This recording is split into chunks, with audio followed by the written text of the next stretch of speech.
Assalamualaikum warahmatullahi wabarakatuh. Selamat sore pemirsa TVRI Kalimantan Timur. Kembali Publika hadir ke hadapan Anda bersama saya Erwin Syah. Dan seperti biasanya kami akan mengangkat satu tema untuk diperbincangkan secara mendalam kurang lebih 60 menit ke depan. Kali ini kami akan membahas terkait dengan kesiapan dan pengawasan sistem penerimaan murid baru 2026 di Kalimantan Timur, khususnya untuk jenjang sekolah menengah atas begitu.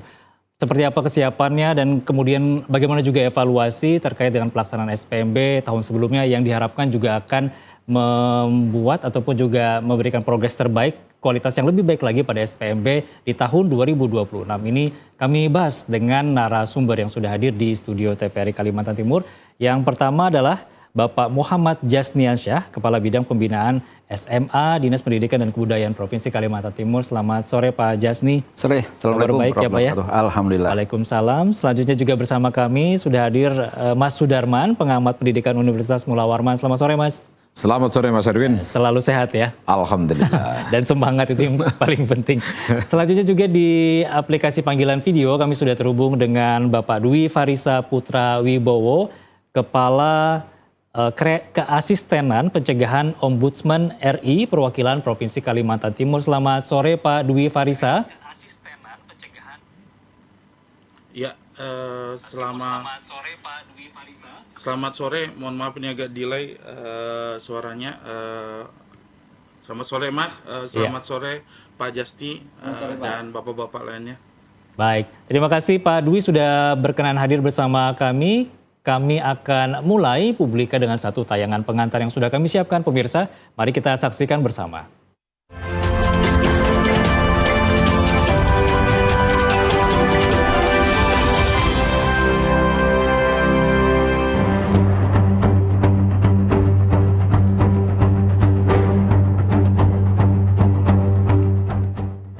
Pelaksanaan Sistem Penerimaan Murid Baru atau SPMB tahun 2026 di Kalimantan Timur mulai memasuki tahapan persiapan.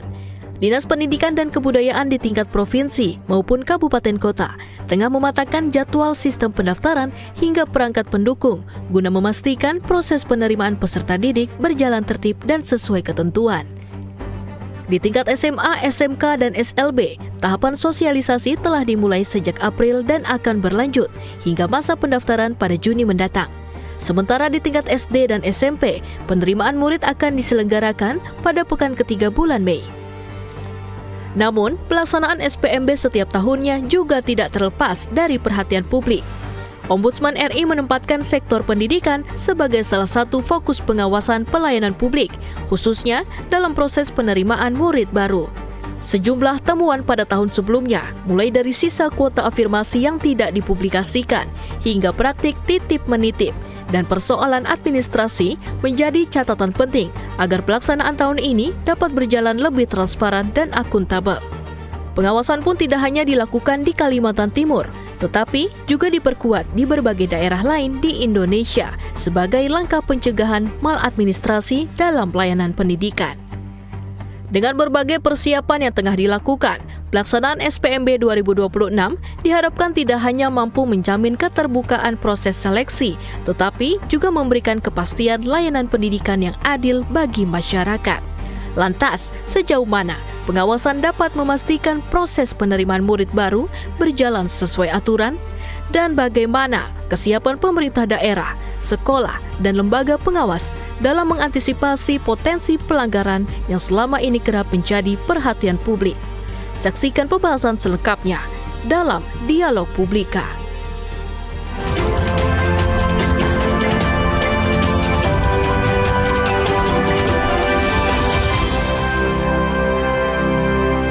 Kesiapan dan pengawasan SPMB 2026 di Kalimantan Timur, tema yang kami bahas sore ini. Pemirsa, kami juga mengundang Anda untuk bergabung di nomor telepon 081149000046 jika Anda memiliki pertanyaan ataupun juga pendapat terkait dengan tema yang kami bahas sore hari ini. Kami awali Publika dengan satu pertanyaan pertama. Saya ingin ke Pak Jasni terkait dengan kesiapan dan juga mungkin sedikit kita informasikan kembali Pak ya, jadwal dari SPMB ini tahapannya seperti apa Pak? Oke, secara persiapan kita udah selesai ya. Kita mulai kemarin dari bulan Januari kita melakukan mapping terkait dengan potensi lulusan dari SMP MT sederajat di Kalimantan Timur.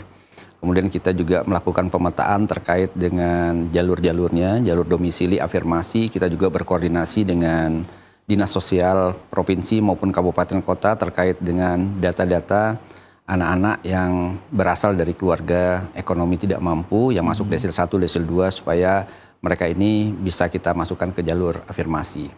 Kemudian yang kedua, terkait dengan jadwal, kita sudah sosialisasi seperti tayangan tadi, kita udah kick off secara Kalimantan Timur di tingkat SMA, SMK, SLB, kita sudah kick off, ini dilanjutkan dengan sosialisasi di tingkat wilayah masing-masing yang dikomandoi oleh cabang dinas, di 6 cabang dinas, kemudian juga sekolah-sekolah juga sudah mulai melakukan sosialisasi ke seluruh stakeholder yang terkait langsung. Kemudian pelaksanaan kita akan mulai di tanggal 22 sampai tanggal 24 Juni, ini tahap ke-1, ini untuk jalur prestasi, afirmasi, dan mutasi untuk SMA, kemudian prestasi, afirmasi, mutasi, dan domisili untuk SMK.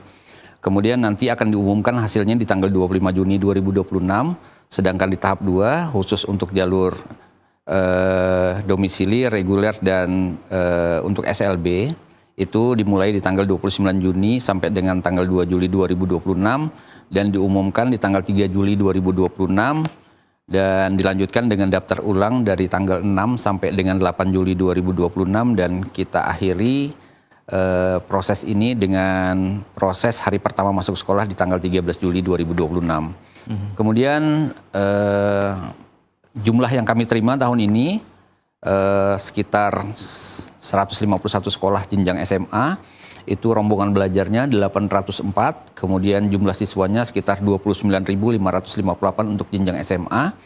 Kemudian untuk SMK ini ada 88 satuan pendidikan dengan 636 rombongan belajar dan sekitar 13.221 siswa yang akan kami terima. Sementara SLB ini cukup unik, dia tidak menggunakan jalur karena memang langsung ke satuan pendidikan. Kita ada 11 sekolah di Kalimantan Timur. Ini kita akan menerima sekitar 495 siswa, baik itu SDLB, dari TKLB, SDLB, SMPLB sampai dengan SMALB. Itu jumlah rombongan belajarnya sekitar 72 orang yang akan kita terima tahun ini. Saat ini kita sudah mematangkan terkait dengan aplikasi, ini tahap uji coba dengan kawan-kawan dari satuan pendidikan, bagaimana aplikasi ini kita gunakan untuk tahun ini secara serentak di Kalimantan Timur. Itu Pak Erwin. Iya, baik. Untuk lulusan SMP dan MTS-nya sendiri, apakah ini juga nanti akan cukup menampung begitu Pak untuk SMA, SMK dan sederajat ini? Kalau untuk sekolah negeri, secara keseluruhan kan kita dibantu juga dengan sekolah swasta. Jadi kita daya tampung Kalimantan Timur pada prinsipnya sudah cukup untuk menaungi anak-anak kita yang lulus dari SMP, MTS sederajat untuk masuk ke jenjang berikutnya. Karena memang selain juga masuk ke sekolah negeri, juga masuk ke sekolah swasta, juga ada beberapa yang masuk ke pondok pesantren, bahkan ke luar daerah dan segala macamnya. Tapi di sisi lain juga ada kawan-kawan lain yang mutasi ke Kalimantan Timur.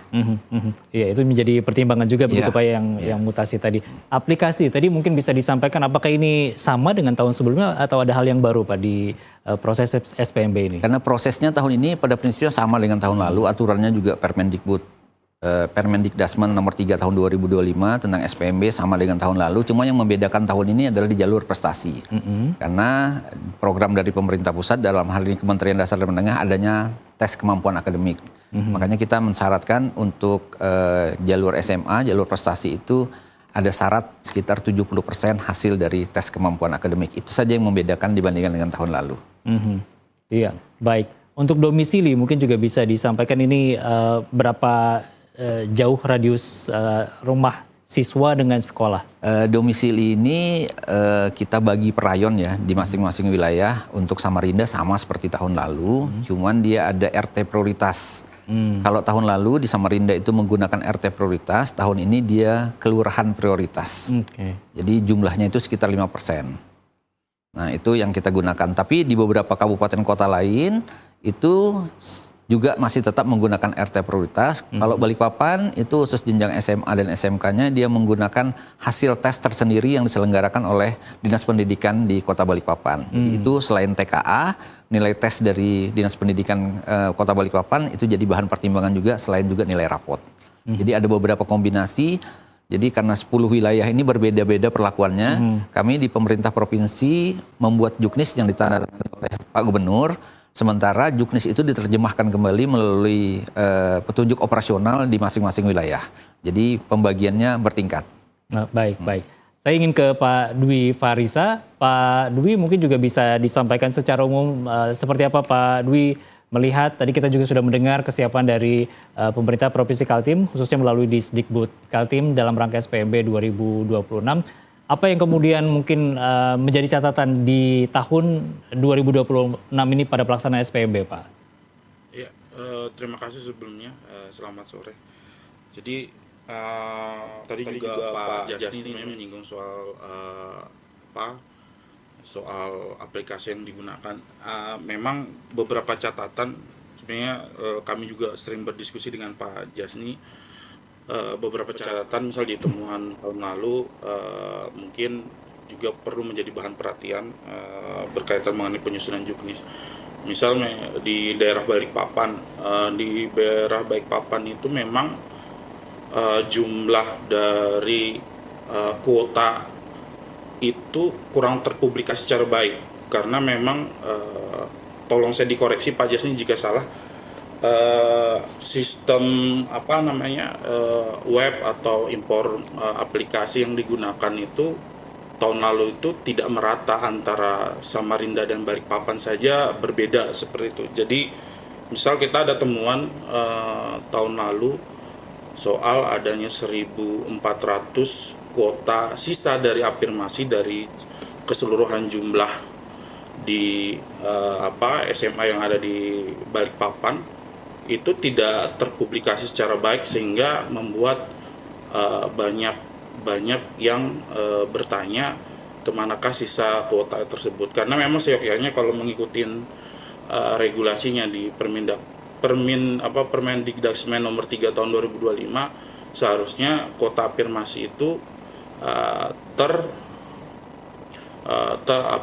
terpindah secara otomatis ke kuota domisili atau sisanya seperti itu. Tapi memang itu yang menjadi diskusi kemarin, temuan juga di sekitar mungkin bulan Agustus kita diskusi juga sama Pak Jasni di Inspektorat untuk dapat diperhatikan. Karena potensi persoalan itu justru di situ dengan tidak terpublikasinya itu banyak masyarakat ketika melihat rankingan itu tidak mengetahui sebenarnya secara real itu kuota itu berapa, karena memang kalau kami yang mendapatkan juknis mengetahui jumlah secara keseluruhan itu berapa. Jadi itu juga jadi catatan. Kedua, soal regulasi, kemarin kebetulan kami juga ikut sosialisasi. Saya apresiasi bahwa sudah ada perubahan regulasi, mengingat bahwa dalam catatan kami di tahun 2025 kalau melihat dari Permendikdasmen nomor 33 di pasal 33 di Permendikdasmen nomor 33 itu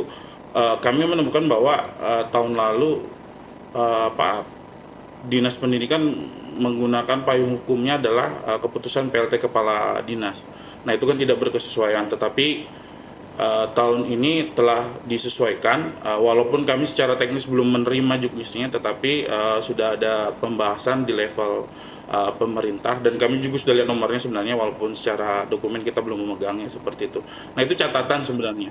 Kedua, ketiga, persoalan mengenai pasca SPMB ini juga. Nah kerap kadang-kadang ada persoalan lain di luar soal administrasi kuota yang saya jelaskan, juga ada persoalan yang kadang-kadang menjadi masalah soal ada sekolah yang masih kami temukan banyak melakukan penjualan baju atau juga adanya pungutan baik itu level sekolah dasar, SMP maupun juga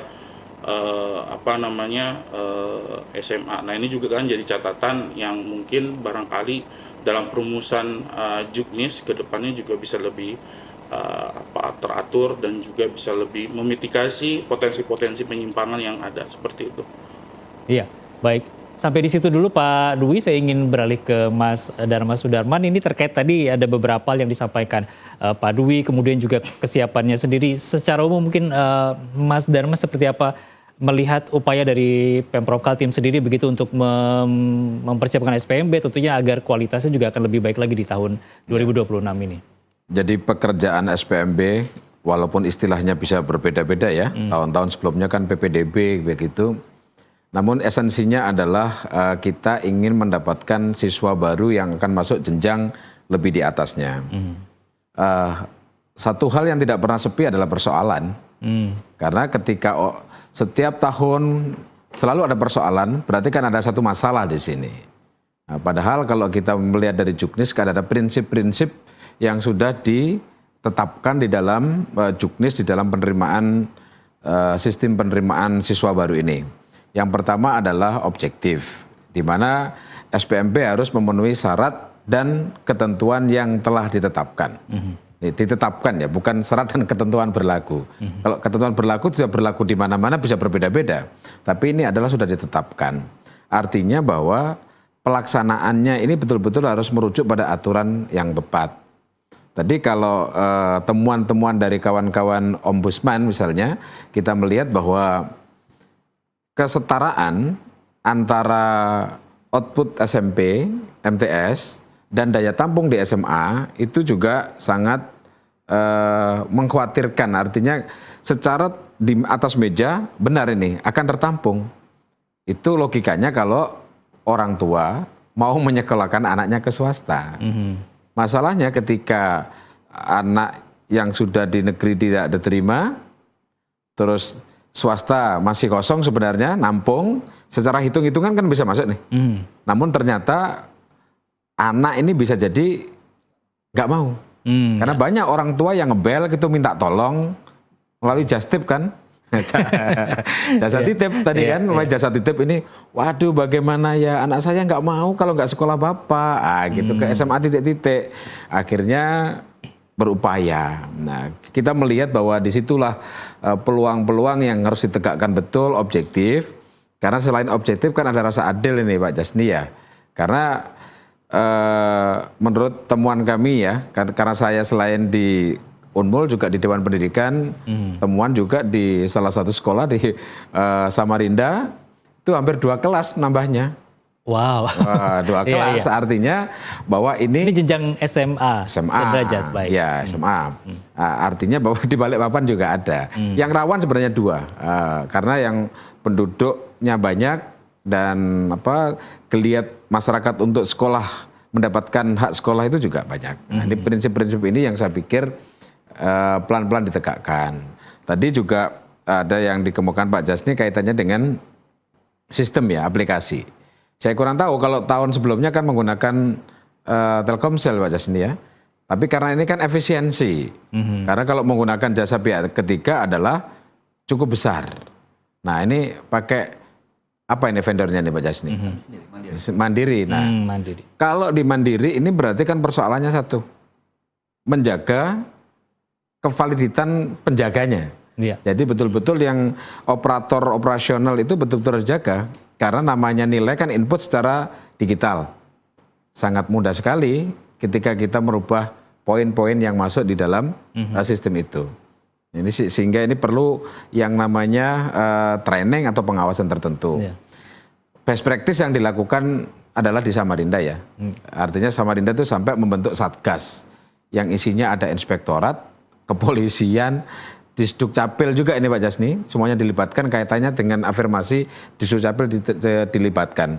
Sehingga surat keterangan orang tua itu tidak berlaku lagi. Sehingga kan kadang-kadang manipulasinya adalah dengan cara untuk domisili, kan berarti tempat tinggal tadi. Nah ini best practice seperti ini barangkali nanti bisa dilakukan atau dicontoh oleh ya ATM, nggak masalah. Yang penting bagaimana jalannya penerimaan siswa baru ini akan berjalan dengan baik begitu. Belum lagi yang just tip tadi itu, persoalan yang sangat-sangat susah untuk ditanggapi secara meja, karena di situ ada hati dan ada personal. Nah, gitu. Iya. Baik, sampai di sini dulu kita akan lanjutkan perbincangan ini. Pemirsa, setelah pariwara berikut, publik akan kembali, tetap bersama kami.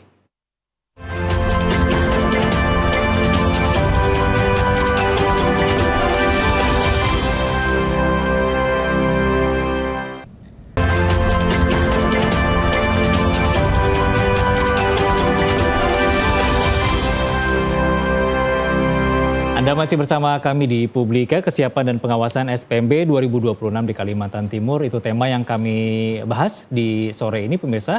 Kembali kami undang Anda untuk bergabung di layanan interaktif, nomor telepon 081149000046.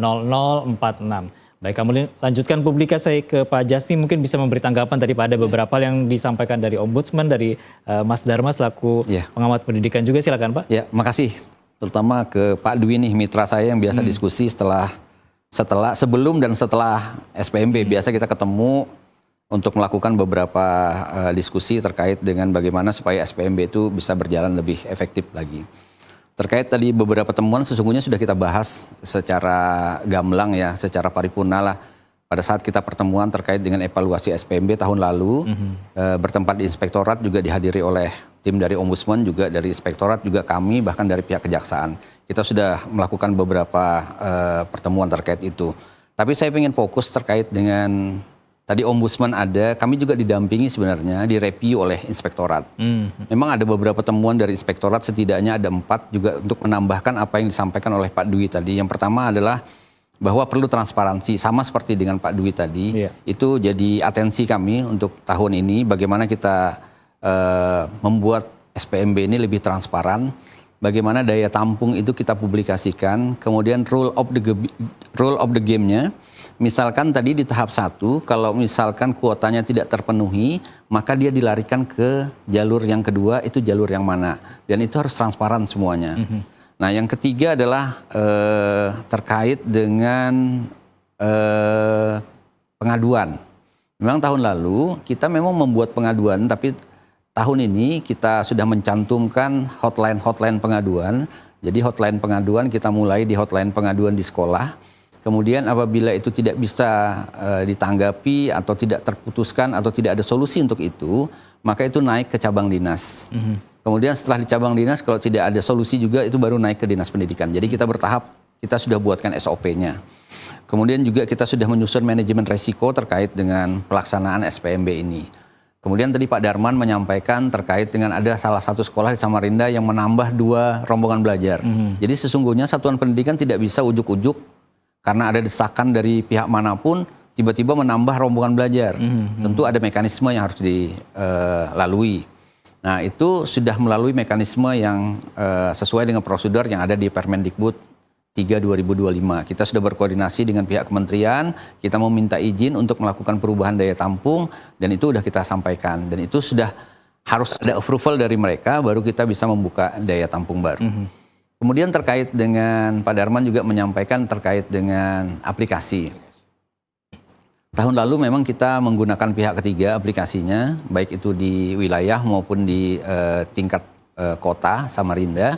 Tapi tahun ini karena memang ada beberapa kendala terkait efisiensi, sebenarnya dari beberapa tahun yang lalu kita udah melakukan penjajakan untuk membuat aplikasi secara mandiri. Tapi alhamdulillah tahun ini bisa kita buat melalui kawan-kawan di UPTD Tekom, itu disupport langsung oleh kawan-kawan di Kominfo, juga kawan-kawan Dukcapil dan Dinas Sosial juga mensupport kita terkait dengan integrasi data, sehingga insya Allah tahun ini kita bisa mandiri. Dan ini saat ini kita terus berproses dan berprogres, kita melakukan evaluasi dan uji coba terkait dengan aplikasi ini. Ya kami mohon ini dukungan lah, ada dukungan. Iya, untuk memastikan kelancaran aplikasi begitu Pak, pada saat proses pendaftaran nanti ini apa yang terus dilakukan? Ya, kami kan memapping jumlah siswa yang di awal tadi saya sampaikan, SMA sekitar 29.000, kemudian SMK itu sekitar 13.000. Kemudian pasti jumlah lulusan SMP MTS yang sederajat itu lebih banyak lagi, 2 kali lipatnya kan, karena berbagi nanti dengan swasta. Dan itu kecenderungannya kan yang dituju pertama adalah sekolah negeri. Nah, kita sudah menyampaikan pada saat penyusunan ini bahwa crowded-nya itu harus kita lakukan. Kami sudah melakukan mitigasi resiko terkait itu. Kalau misalkan nanti down seperti apa, kalau misalkan ada lonjakan-lonjakan terkait dengan bandwidth apa segala macam, itu bisa kita carikan solusinya. Untuk itu kami di backup langsung kawan-kawan UPTD.com yang menyiapkan aplikasi, sementara secara jaringan itu didukung oleh kawan-kawan di Diskominfo provinsi.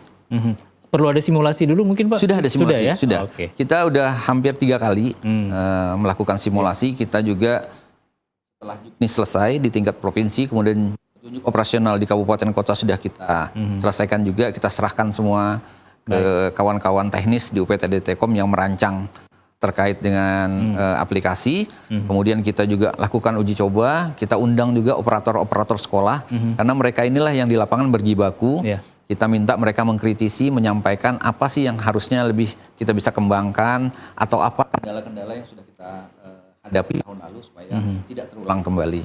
Ya, baik. Saya kembali ke Pak Dwi. Pak Dwi masih bersama kami ya Pak? Ya, Mas. Iya, baik. Pak Dwi, mungkin ada hal lain lagi yang perlu disampaikan juga terkait dengan beberapa catatan dan apalagi ini dinamikanya luar biasa begitu ya, setiap SPB dan permasalahan-permasalahan yang muncul juga selalu hadir begitu. Seperti apa Pak? Jadi memang bicara penerimaan siswa baru ini, kalau bicaranya sejak dulunya, awalnya ini kan ada di 2017. Memang kalau melihat persoalan, sebenarnya ada pergeseran paradigma. Kalau dulu masalah PBDB, dulu sebelum namanya SPMB, masalah itu bersifat teknokratis.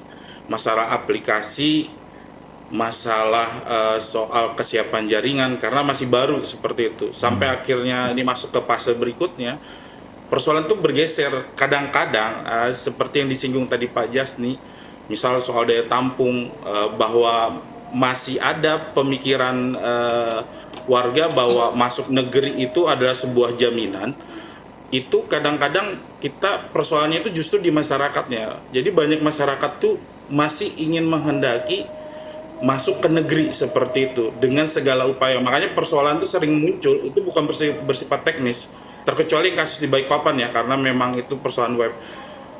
Kadang-kadang persoalan itu justru munculnya di masyarakat yang ingin memaksakan siswanya masuk, anaknya masuk. Misal makanya sering muncul ada surat tiba-tiba miskinnya itu tiba-tiba keluar, atau juga kadang-kadang persoalan yang tadi Pak Sudarmo tadi sebutkan justip itu kan sebenarnya keinginan yang cukup besar. Nah, PR-nya adalah memang tadi bagaimana mendistribusikan jumlah lulusan SMP ini bisa sesuai dengan kapasitas yang ada di tingkat SMA seperti itu. Karena memang daya tarik negeri itu dengan konteks gratisnya itu menjadi menjadi PR lanjutan seperti itu. Nah, yang menjadi mungkin diskusi lanjutan, apakah di kebijakan jangka panjang, apakah memang sekolah swasta ini, misalnya contoh kayak di kebijakan di Dinas Pendidikan Balikpapan itu menggandeng beberapa sekolah swasta itu untuk dibiayai oleh APBD. Nah, apakah swasta pada di level SMA itu juga bisa melakukan hal serupa? Misal gratis pol itu tidak hanya bicara di level kuliah, misal apakah gratis pol itu bisa masuk ke sekolah tingkat menengah seperti itu, khususnya di sekolah-sekolah swasta. Nah, itu kan juga jadi PR agar orang ini tidak memaksakan harus masuk SMA 1 atau SMA yang memang menjadi favorit seperti itu. Karena walaupun zonasi atau domisili ini bertujuan untuk melakukan pemerataan pendidikan, faktanya masih ada sekolah-sekolah yang masih dianggap sebagai sekolah favorit seperti itu. Maka memang harus ada PR jangka panjang yang perlu kita diskusikan.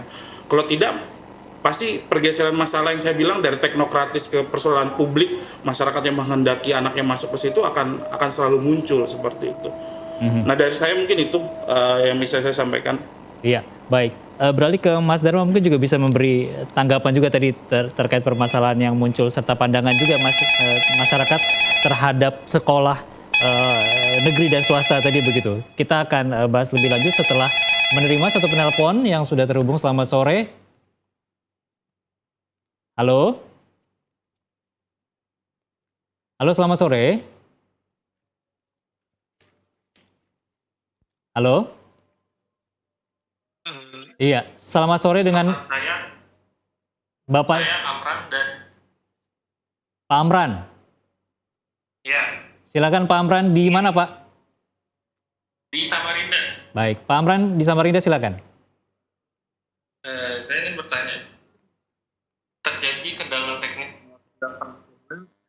solusi seperti apa yang sudah disiapkan sama Kaltim, mengingat internet yang sangat stabil ditambah banyaknya masyarakat yang masih sistem yang bersamaan. Baik. Ada lagi, Pak Amran? Iya. Itu saja ya, Pak? Iya, Pak. Baik, terima kasih Pak Amran di Samarinda. Langsung kita tanggapi terlebih dahulu. Mungkin Pak Jasin ini terkait dengan kendala teknis jika terjadi pada saat sistem pendaftaran SPMB, apa yang menjadi solusi? Ya, makasih Pak Amran dari Samarinda ya, terkait kendala teknis. Jadi kita sudah meminta setiap satuan pendidikan memiliki layanan khusus helpdesk. Jadi nanti kalau misalkan ada kendala terkait dengan tidak memahami persyaratan, tidak mengerti bagaimana men-scan kartu keluarga, surat keterangan lulus, tidak mengerti ini nilai yang mana sih yang mesti diinput apa segala macam, jangan khawatir. Silahkan datang ke sekolah terdekat dengan domisilinya. Nanti di sana akan ada helpdesk yang akan melayani. Ini udah setiap tahun selalu seperti itu, bahkan kita ada beberapa sekolah yang memang agak di pojokan, agak di pinggir, itu memang guru-gurunya, tapi tetap orang tua atau siswanya yang melakukan upload berkas, tapi dipandu. Jadi jangan khawatir kalau misalkan ada beberapa orang tua yang memiliki kendala terkait dengan upload berkas, tidak memahami secara menyeluruh terkait dengan persyaratan itu, jangan khawatir, datang saja ke situ, nanti akan dilayani oleh helpdesk. Kita udah lakukan sosialisasi terkait itu, dan juga insya Allah pasti dibantu. Iya, ini secara umum pakai handphone juga bisa begitu, Pak? Boleh, bisa. Tidak harus pakai laptop atau komputer begitu, Pak? Bisa langsung di handphone. Langsung. Baik, Mas Dharma, mungkin tanggapan tadi kita perlu juga membahas apa yang disampaikan Pak Dwi dari Ombudsman ini. Ini akar masalahnya juga mungkin terkait dengan paradigma atau pandangan masyarakat terhadap sekolah negeri dan swasta. Ya, masyarakat kita kan masih menggunakan AP ya, asas pokoknya ya. Jadi kalau menggunakan asas pokok ini memang kadang-kadang agak susah juga, sehingga kesadaran masyarakat juga perlu dipertimbangkan. Maka tadi yang disampaikan Mas Dwi tadi menarik, di mana bahwa nampaknya kita tuh sistem zonasi dulu ya, sistem domisili itu sebenarnya adalah diterapkan oleh negara lain. Katakanlah Jepang, Korea menggunakan itu dengan asumsi bahwa kapasitas, kualitas, dan sarana prasarana sekolah itu sama. Sementara di negeri kita, di Indonesia kita tercinta ini, sudah menahunkan ada sekolah SMA ini mesti favorit, SMA ini unggul, bahwa kalau masuk SMA itu pasti nanti akan jadi orang sukses. Sehingga itu berasumsilah di situ masyarakat. Ketika diberikan sekolah-sekolah lain yang tidak sekolah itu nggak pas. Bahkan orang tua, misalnya Mas Erwin punya anak, nanti pengen anaknya juga sekolah di tempat dulu bapak sekolah. Nah, ini yang harus mulai kembali disadarkan kepada masyarakat bahwa, dan uniknya bahwa SPMB ini kan tidak pernah kita sosialisasi tentang hal itu kepada masyarakat. Kita hanya sosialisasi bagaimana cara mendaftar. Kesadaran untuk memilih sekolah itu belum sampai ke sana. Maka harapannya adalah himbauan sebenarnya ya kepada sekolah di jenjang sebelumnya. Pada saat anak SD kelas 6, maka sekolah perlu memberikan kesadaran kepada wali murid tentang pilihan-pilihan sekolah yang tepat buat anaknya. Begitu juga untuk SMA adalah jenjang, SMP juga disadarkan. Nah, kalau semua masyarakat sudah memahami bahwa prinsipnya adalah sama, nggak jadi masalah. Nah, tentang SPMB ini sebenarnya upaya-upaya telah dilakukan oleh pemerintah ya. Tinggal implementasinya. Yang bahaya sebenarnya bukan saat SPMB-nya, tapi pasca SPMB itu. Adakah yang masuk? Yang masuk setelah lulusan ramai sudah tepuk tangan, tiba-tiba ada 1, 2 yang masuk di jalur-jalur lain kan? Kok masuk kamu lewat jalur langit? Iya. Karena gini Mas, saya pengalaman ketika memberi pelatihan kepada adik-adik yang paskibraka ya. Beliau adik-adik ini dari SMA tertentu yang ada di Juanda. Nah, akhirnya kan harus kenalan toh. Silakan kenalan. Nah, nama saya ini nih dari Samarinda seberang. Ya, sekolahnya SMA di sekitar Juanda. Loh, kok jauh? Lewat jalur apa? Domisili, Pak. Domisili dari mana ya? yang dulu loh ya. Kalau sekarang kan rayon lebih agak fleksibel ini. Dengan sistem rayon, nginget zamannya Pak Jasni sekolah dulu juga sistem rayon. Akhirnya masyarakat agak lebih aman gitu ya. Tidak lulus di sini bisa digeser ke sekolah yang lain itu sebenarnya. Sehingga tadi benar bahwa jangan bertumpu kepada harapan kepada pemerintah saja, karena rocker juga manusia kan, pemerintah itu juga ada manusia di situ. Maka kalau semuanya punya kesepakatan, yuk kita sama-sama junjung transparansinya. Bahkan mohon penegak hukum juga sama nih, jangan sampai penegak hukum justru yang mengganggu hukum, iya kan? Kan apa daya panitia ini ketika yang titip Justip ini adalah memang orang-orang yang memiliki power-power yang cukup kuat. Ya kan, akhirnya Roma Irama juga, aku tak berdaya. Baik. Ya, kami akan lanjutkan diskusi ini pemirsa setelah selingan berikut. Tetap bersama kami di Publika.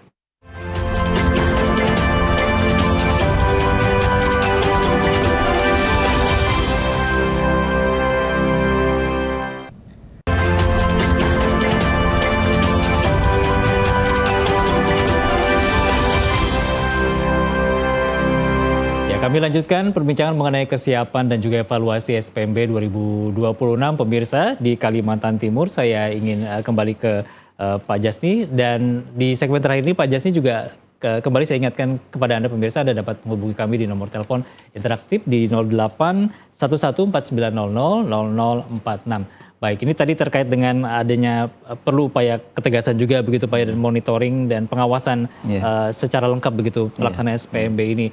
Kemudian jika ditemukan hal-hal yang di luar aturan, di luar juknis, ini juga tetap bisa dilaporkan begitu Pak ya kepada Disdikbud. Seperti apa mungkin prosesnya Pak? Kami ada buka hotline, jadi hotline itu bukan hanya sekedar pelayanan, tapi kalau misalkan ada didapati kecurangan bisa dilaporkan di situ. Kemudian juga ada juga lewat span lapor. Itu bisa langsung ke situ juga kalau misalkan ditemukan di lapangan terkait dengan kecurangan-kecurangan yang dilakukan oleh orang-orang yang mungkin tidak bertanggung jawab terkait dengan SPMB. Selain itu juga bisa melapor ke inspektorat sebenarnya. Kami juga bekerja sama dengan inspektorat karena memang inspektorat sebelum dan sesudahnya selalu juga mendampingi kami, mengawal kami. Kemudian juga dengan mitra kami, Pak Dwi tadi lewat Ombudsman, karena memang kalau SPMB ini sepanjang musim SPMB biasanya kita tuh udah tiktokan terus tuh sama Ombudsman. Ombudsman selalu mengingatkan ini ada kasus seperti ini, ada kasus seperti ini. Jadi kita case by case biasanya langsung kita tanggapi, kita lakukan, carikan solusinya lah untuk itu. Iya baik. Tanggapan juga tadi Pak mungkin sedikit terkait dengan masih adanya asumsi masyarakat dan juga pandangan membedakan antara sekolah negeri dan sekolah swasta. Ya itu budaya ya, budaya sebenarnya. Ya kembali lagi, tapi saya setuju dengan Pak Darman. Sampai dengan hari ini kita selalu melakukan sosialisasi, itu belum menyentuh ke sana tadi, bahwa ini loh ada pilihan juga terkait dengan sekolah swasta. Kami bagaimana membudayakan bahwa jangan sekolah negeri itu lebih baik daripada sekolah swasta. Belum nyampe ke sana. Jadi kami saat ini baru mensosialisasikan jumlah daya tampung, mekanisme apa segala macamnya. Kemudian tadi juga Pak Dwi menyampaikan bahwa di Balikpapan itu sudah ada menggandeng sekolah swasta. Sebenarnya kami juga menggandeng sekolah swasta untuk menerima murid baru tahun ini. Bahkan dari tahun-tahun sebelumnya. Cuman animo yang ingin ke swasta itu kurang. Mereka memang masih bertumpu ke sekolah negeri. Artinya upaya-upaya tersebut juga sudah ada begitu Pak.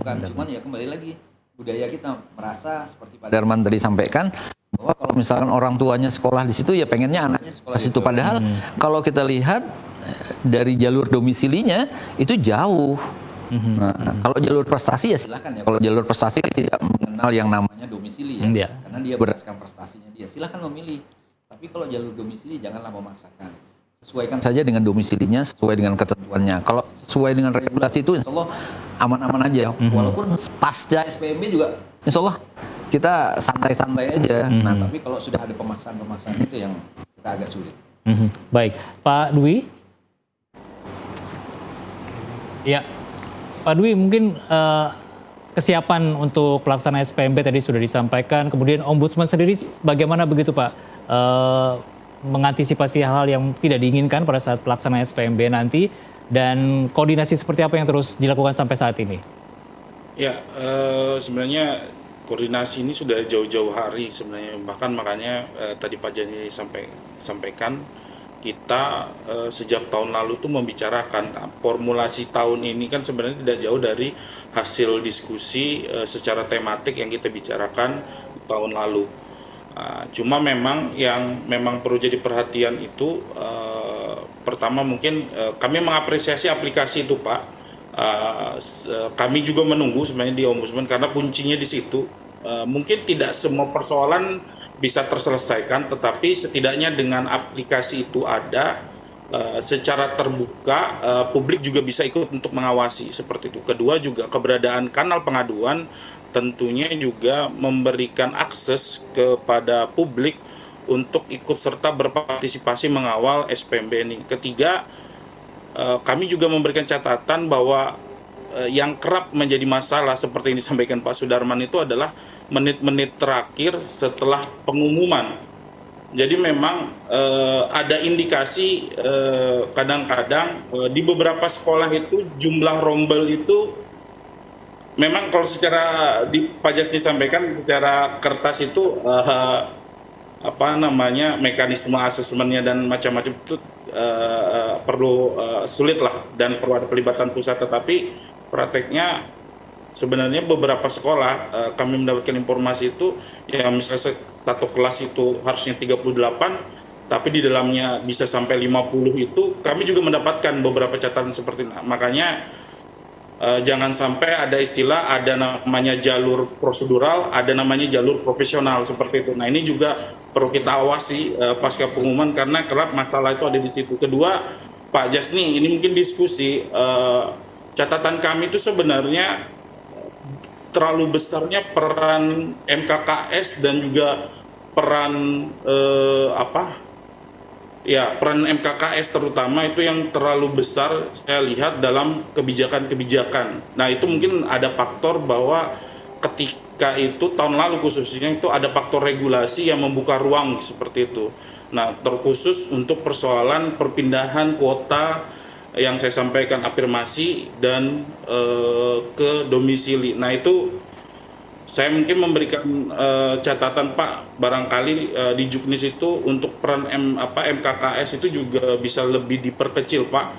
Jangan sampai, saya kalau boleh jujur, disitulah potensi masalah sebenarnya kenapa kemarin itu menjadi persoalan yang tidak terselesaikan seperti itu. Karena saya melihat ada peran yang terlalu lebar, terkhusus juga kepala sekolah yang juga ada peran yang terlalu besar. Seharusnya prakteknya Ketua MKKS dan kepala sekolah itu hanya pelaksana, bukan yang mengambil kebijakan secara teknis di soal SPMB. Nah, itu mungkin Pak catatan saya untuk kedepannya kita sama-sama mengawasi, sama-sama mengingatkan sebagai mitra karena dari kita lah mungkin pendidikan ini bisa menjadi lebih baik ke depannya.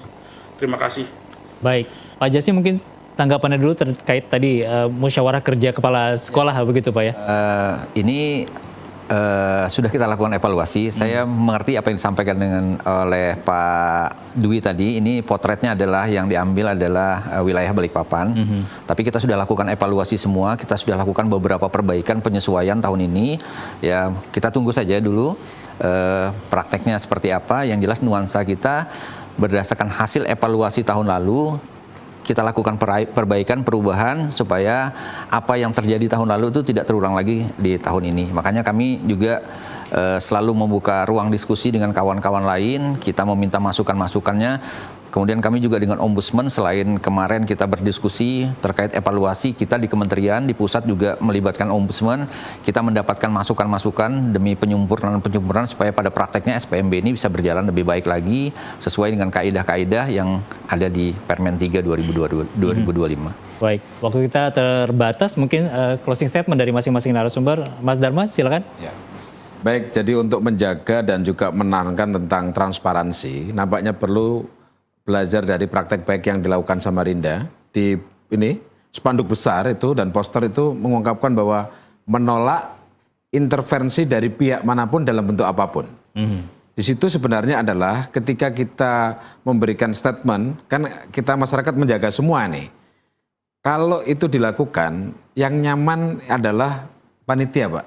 Panitia SPMB ini dia akan nyaman, dia nggak khawatir. Sehingga kalau misalnya ada yang mau memaksakan titip pakai just tip tadi, maka pedomannya ini aturan dari pemerintah. Dan nampaknya saya lihat spanduk untuk di tingkat provinsi belum ada nih Pak, apa poster-poster yang menolak intervensi dari pihak manapun. Sudah ada, Pak. Sudah ada, tinggal implementasinya di lapangan. Artinya mudah-mudahan tahun ini adalah tahun baru dengan sistem penerimaan baru yang serba baru. Artinya ya khafah dan bagus, artinya ya rahmatan lil alamin buat masyarakat kita semua. Iya, baik Pak Dwi, silakan Pak untuk closing statement yang ingin disampaikan. Ya, saya mungkin meminta juga masyarakat untuk aktif mengawasi, karena pengawasan itu bukan hanya dari pengawas eksternal maupun pengawas internal, tetapi juga berperan serta masyarakat.